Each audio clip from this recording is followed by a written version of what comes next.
দারুণ লোভনীয় ক্ষীরের চপ বানাই না হয়ে গেছে। আম্মু বেন্না কালে বেন্না সময় দিয়ে এত সব জিনিসপত্র লয়ে বইছো, আজ কি বানাবা? আরে বেটা ক্ষীরের চপ বানাবো, হেরপে নেই সব লই বইছি। ও ক্ষীরের চপ, ঠিক আছে তুই বানাও। আচ্ছা ঠিক আছে। ক্ষীরের চপ বানানোর পান্নে প্রথমে আমাকে ক্ষীর রেডি করতে হইবে। আর ক্ষীর রেডি করার পান্নে ফ্রাই প্যানের মধ্যে দিয়ে দিতে আসি 1 কাপ পানি, হাফ কাপ গুঁড়া দুধ। এখন এই দুধ পানির লগে ভালো মতো মেয়াইতে হইবে। দুধ পানির লগে মেয়াইন হয়ে গেছে, এখন দিয়ে দিব 1 কাপের 4 ভাগের 1 ভাগ চিনি। সবকিছু এখন ভালো মতো মেয়াইতে হইবে। ক্ষীর বানাইনা হয়ে গেছে, এখন উড়াই থইতে হইবে।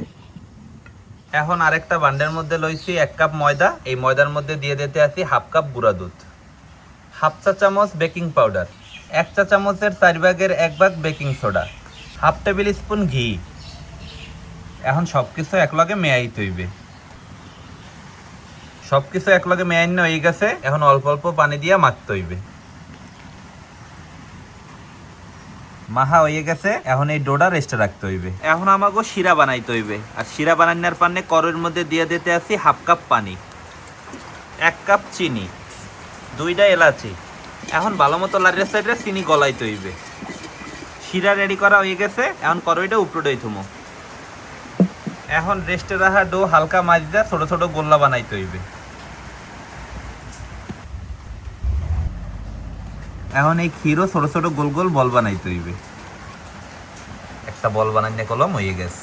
ক্ষীরের ছোট ছোট গোল গোল বল বানাইনে হয়ে গেছে। এখন এগুলো যে আগে আমরা গোল্লা বানাই থইছিলাম, সেই গোল্লার মধ্যে হালকা গদ করিয়া এই ক্ষীরের বল দিতে হইবে। এখন আটকাই দিতে হইবে। রবিন, হাতে একটু হালকা পানি লাগাই এইটা আটকাই দিতে হইবে। দেও আম্মু। প্রথমটা কলম আমাকে রেডি করা হয়ে গেছে। সব কটা বানাইনে হয়ে গেছে, এখন আমাকে গরম তেলে ভাজতে হইবে। এরম ভাবে কলম উল্টাই পাল্টাইয়ে ভাজতে হইবে। ভাজা হয়ে গেছে, এখন উড়াইয়া শিরার মধ্যে দিব। দারুণ লোভনীয় ক্ষীরের চপ বানাই না হয়ে গেছে। এখন খালি খাইয়ে দেখার পালা যে কেমন হয়েছে। আমাকে শিরা ঘন হয়ে গেছে, যার কারণে ঠিকভাবে বেলতে পারে নাই। যাকে আমরা টেস্ট করে দিই কেমন। বিসমিল্লাহ। টেস্ট দারুন। এটা যদি পুরাপুরি শিরায় ভেজতে তাহলে টেস্ট আরো এর চেয়ে 3-4 গুণ বেশি বাইরে যাইতে। এখনো মজা। রেটিং এর কথা যদি আমি কই 10 এর মধ্যে 9 দিন।